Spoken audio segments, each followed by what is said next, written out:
Top of the morning to you. Today, I just wanted to share with you my quiet place and talk a little bit about connection. Down the stairs here, over in the corner, I've got this little gas fireplace here. I don't always turn it on, but I'll do it for show today. And there it is. It's so nice.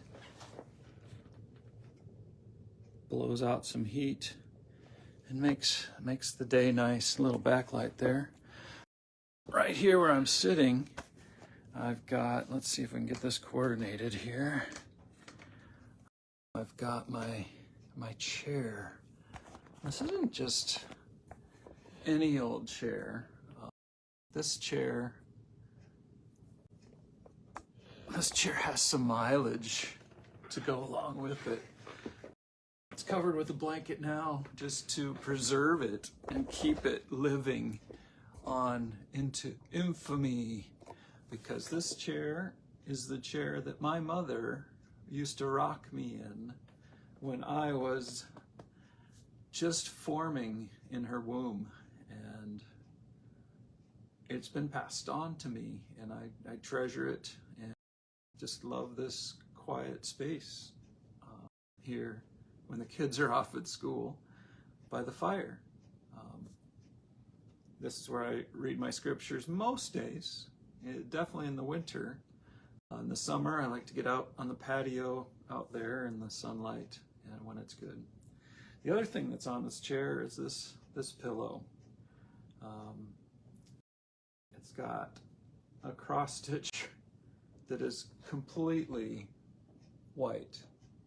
I can see when I look at it closely a heart shape here and a few stitches of letters left from a loving poem that I wrote. I copied, but I stitched onto this cross stitch for my grandmother. And then my mom went and took the cross stitch and made this nice soft pillow. So this has been here, and I've received it after my grandmother passed away, and it just dumps in right here to give me a little lumbar support. So this is where I pull out my Bible and read almost daily. I do it a few other places in the house, but this is my favorite one.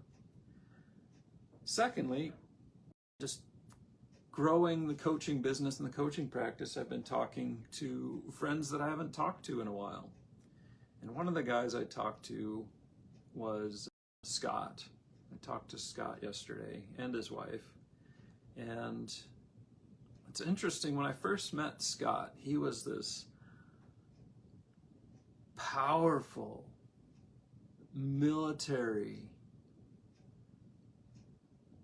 strong father, and I got the impression that he did it all on his own. He was that self-sufficient man, the masculine man, the military man.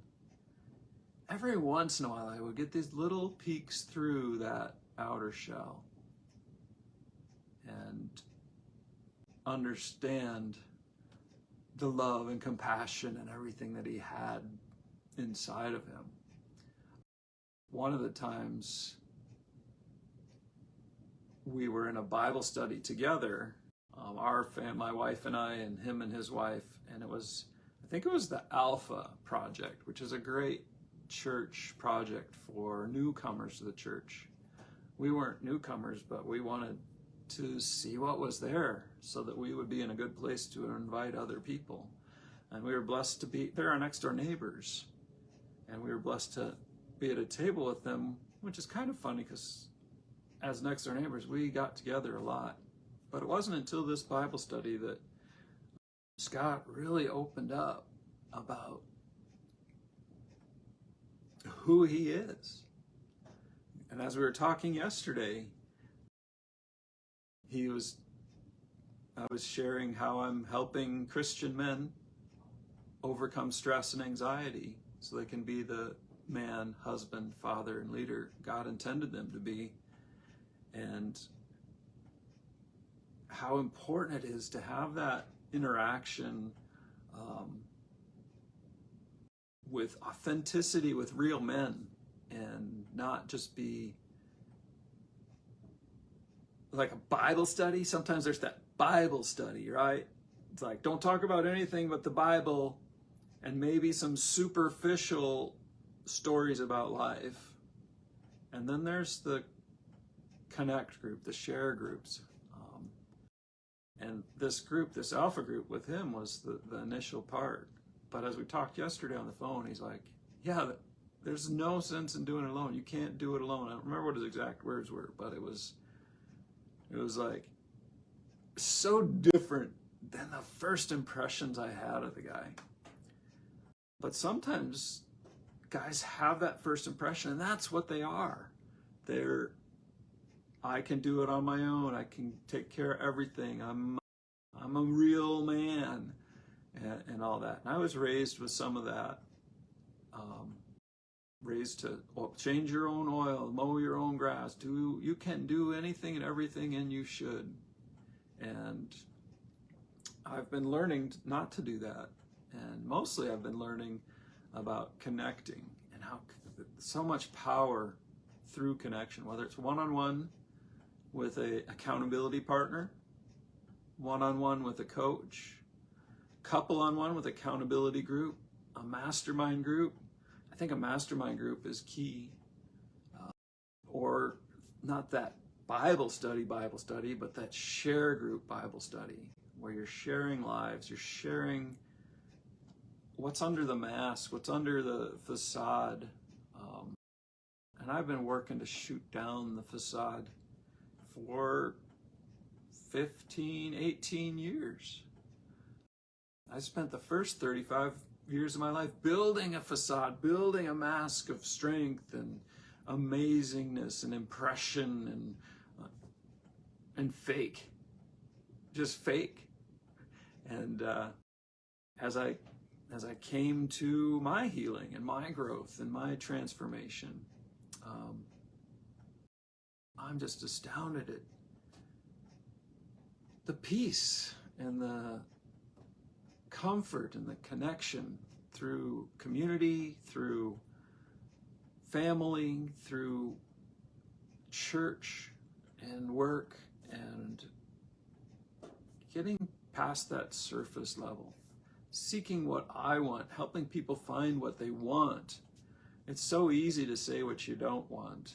Reminds me of a conversation with an old colleague from my hometown on Facebook, of all places, right here on Facebook. And I don't remember what it was, but I remember it was griping, and just griping about, I don't know if it's government or this thing. And I was in the thread below the gripe, starting a dialogue, and it just wasn't going anywhere. And I was trying to steer this gentleman to, the gripe was all about, this is bad, this is bad, this is bad, this is bad. And I was trying to steer him toward, what do you want? And he just wouldn't go there.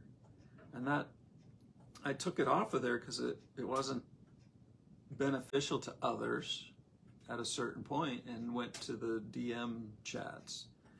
And in the DMs, there's an opportunity to be more authentic. You're not putting on a show, you're not changing the world, and he wasn't interested in pursuing it. Really, I don't know if he was attention seeking or what he was after, but I said, I'm not trying to hurt, harm, or attack you in any way. I just see that you're against, but I was wondering, what are you for? What is your opposite of this thing that you're against? And just driving into that, digging into that, questioning into that, I think the root of it was, in the context of written text back and forth, he didn't know what he wanted. He knew that that was uncomfortable, and he wanted something else. And that doesn't give us progress if we don't know where that is or what that is. Can it change? It does every day. But if we don't have it, we're doing this. This is funny. This really builds on my posts yesterday. We're really that scarcity. When we're away from this and we're focused on not this and not this and not this, all of our focus is on this. And we don't know what that is. We don't know what that pinnacle is. We're sitting here in the pit of despair, and we don't know what that pinnacle is. And we can come to that through prayer. We can come to that through connection. The Bible tells us that when 2 or more of us are gathered together in his name, he is there amongst us. And we can use them and him to create, what are we for? And tell people what we're for. I'm for men being the man they're supposed to be, the husband, father, and leader in their home, in their self first, in their marriage, in their home, family, community, and work.